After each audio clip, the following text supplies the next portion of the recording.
Who do you think's better at spotting AI produced text, you or your students?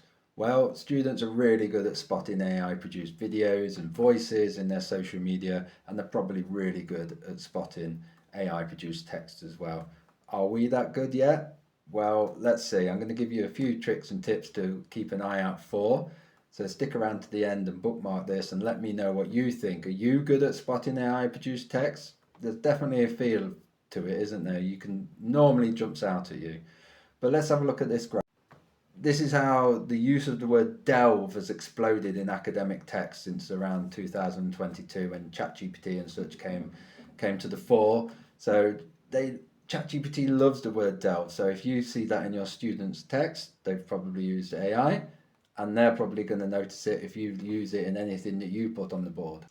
So it's not just the word delve, it's the word plethora as well that AI seems to use a lot. And moreover, which is a real shame because I use that a lot and I've taught it to my students how to make their writing flow. I also use a lot of punctuation like M dashes to set parts of sentences apart.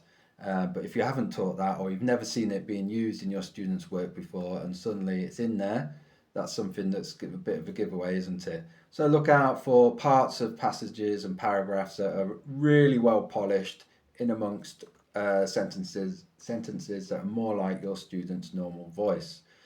So look for an overuse of headings. Maybe you don't use them that much in the length of work that you're using, but ChatGPT loves to put in headings, so there's an over reliance on heading, and then the contents, there isn't that much in there.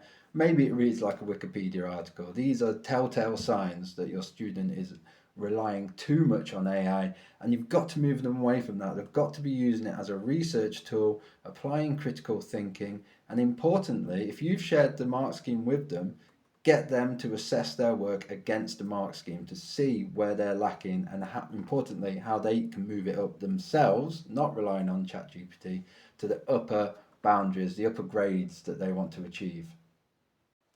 So AI isn't going to go away soon. So we need to train students on how to use it, see it as a tool to aid them. So it's with them, not instead of them, not instead of their critical thinking.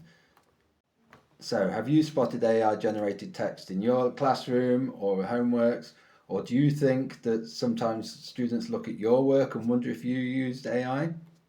So, I'm going to keep sharing tips on how AI can be used effectively in the classroom.